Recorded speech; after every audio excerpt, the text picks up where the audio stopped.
Hi everyone, I'm ALEJO Castro from the farm Hacienda de Colima and our mill Volcán Azul in Costa Rica. First of all, I want to say hi to all of you, to that you are staying safe and that you are doing well over there. I hope we will be able to see each other soon enough. I think this is I hope getting over and that soon enough we will be able to travel and see each other. I want to talk to you a little bit more about what we are doing here at Hacienda Colima and at our family's farms. We're still experimenting a lot with new varieties. This year I'm really excited with some of the new varieties we are having this year. We are competing again at the Cup of Excellence.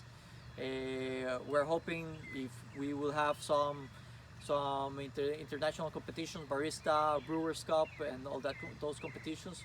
We hope to see all our coffees in used by different baristas around the world, and I think we're really happy with the quality this year. So I think some of our lots will be used for those competitions. Uh, as I have told you before, our family has been producing and exporting coffees for over 100 years, over 180 years. So what we are trying to do here is to improve every year, trying to have better coffees. But my idea with the coffee is trying to have a wider menu of flavors from our farm.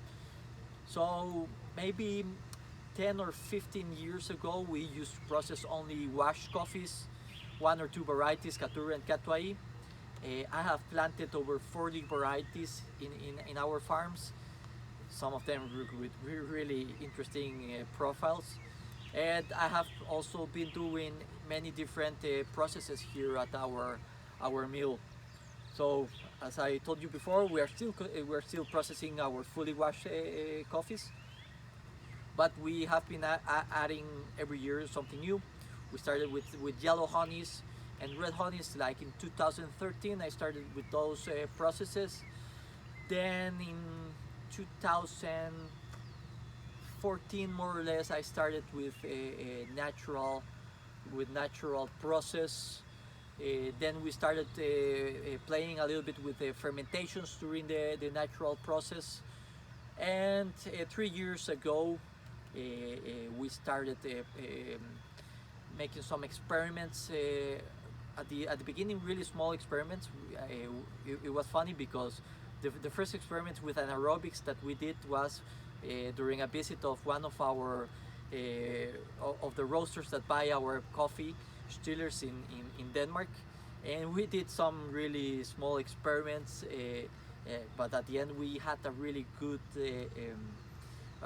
result with that. And then last year we did bigger lots of anaerobics. We had really great results, having 4 coffees winning in Cup of Excellence from our farm, and with that specific process.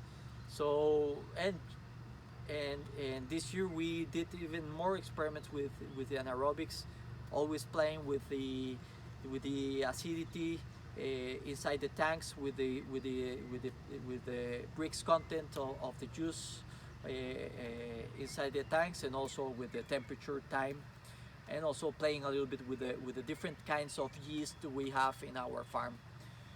So yeah, that's for me really exciting.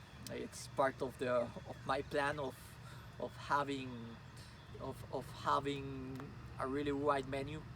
I really love bringing the coffees to our cupping lab and just experimenting different flavors.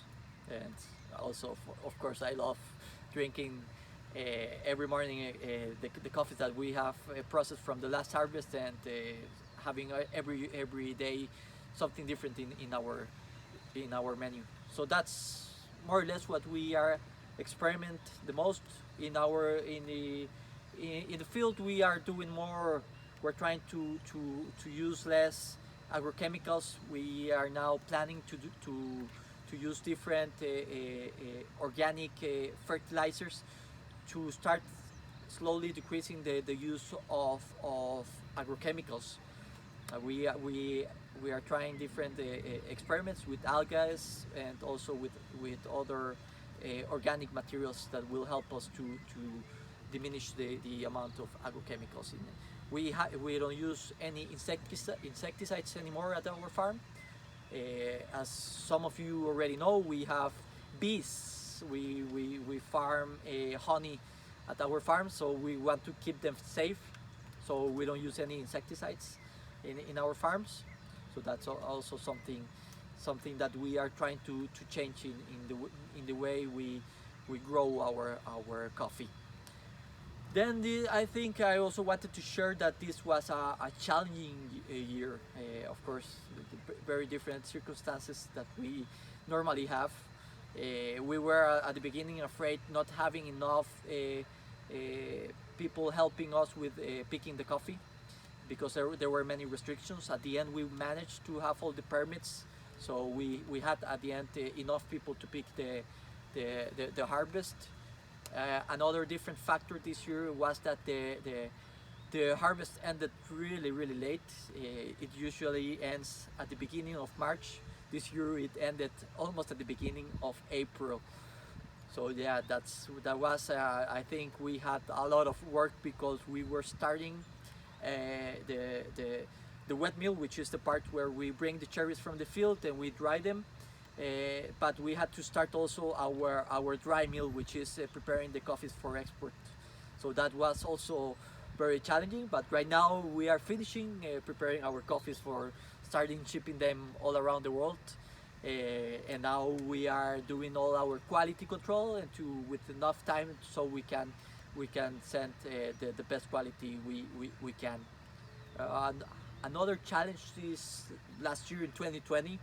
The leaf rust disease was stronger this year, so we had to fight it back because we didn't have to we didn't want to have a big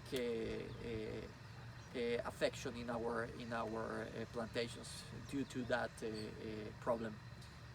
But yeah, at the end I think we're really happy with the results of this harvest. You will find soon enough if we did a good job, but we are really happy with the wide menu of varieties we have this year, and I'm really excited to compete again also in new competitions to see what happens. So yeah, that's it. I hope you will enjoy our coffees and hope to see you soon.